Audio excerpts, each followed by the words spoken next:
Donc j'ai une question à vous poser. Qui contrôle la meute médiatique? J'ai bien envie de savoir également.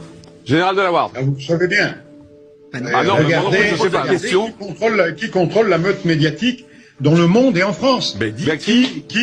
Qui contrôle le Washington Post? Qui contrôle le New York Times? Qui contrôle chez nous BFM TV et tous les journaux qui viennent se grouper autour? Qui sont ces gens? Qui?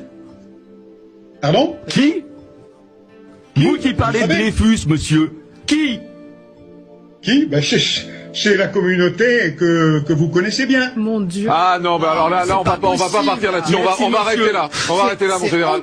Je suis désolé. On peut pas laisser dire ça sur l'antenne. Voilà pourquoi on les a traités. Je suis désolé. Je suis désolé. Non, on arrête là. On coupe, s'il vous plaît. On enlève le général. Voilà. Merci. J'ai aucune sympathie pour ce monsieur.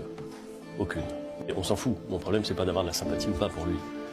Je pense que la dérive démocratique dans laquelle il a installé son pays, la tension politique extrême qu'il a non seulement fait naître, mais qu'il a entretenu en s'alliant avec des extrémistes. Je ne sais pas si lui-même est extrémiste, mais clairement il a choisi pour des raisons politiques de s'allier avec la branche la plus dure de la représentation politique israélienne. Et religieux, je crois aussi, je crois. Il faut aussi arrêter donc de financer le Hamas. Bien sûr, ça faut le dire à Netanyahou. Excusez-moi, c'est lui qui a eu cette stratégie vous avez condamné ceux qui finançaient le Hamas? Oui, dont Monsieur Netanyahou, qui est le premier financeur du Hamas. Vous vous souvenez de cette déclaration, il dit « Si vous êtes contre la constitution d'un État palestinien, on a intérêt à financer le Hamas et à radicaliser les Palestiniens. » C'est les propos de Netanyahou. Vous ne pas défendre les Palestiniens à l'antenne, ça serait bien. Pourquoi?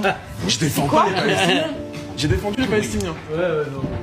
Et tu dis que tu les comprends. J'ai dit que je comprends les Palestiniens. Non, il a pas dit qu'il les comprenait, il a expliqué la situation. Israël, les mecs, ils veulent tuer Israël, les Palestiniens. Tu préférais que je dise ça, Pascal? Comment? Tu préférais que je dise ça? Oui. D'accord. Lily, est-ce que pour vous, innocente à Gaza? Ah non, c'est compliqué de dire il n'y a pas de population civile innocente. À partir du moment où l'éducation à partir de la naissance est anti-juive, excusez-moi, quand ils ont 2 ans, je suis désolé Lily, c'est pas audible. Excusez-moi, franchement, on peut entendre beaucoup de choses, mais c'est pas audible de dire c'est justifié de tuer des enfants qui ont 1 an, qui ont 2 ans. A few moments later.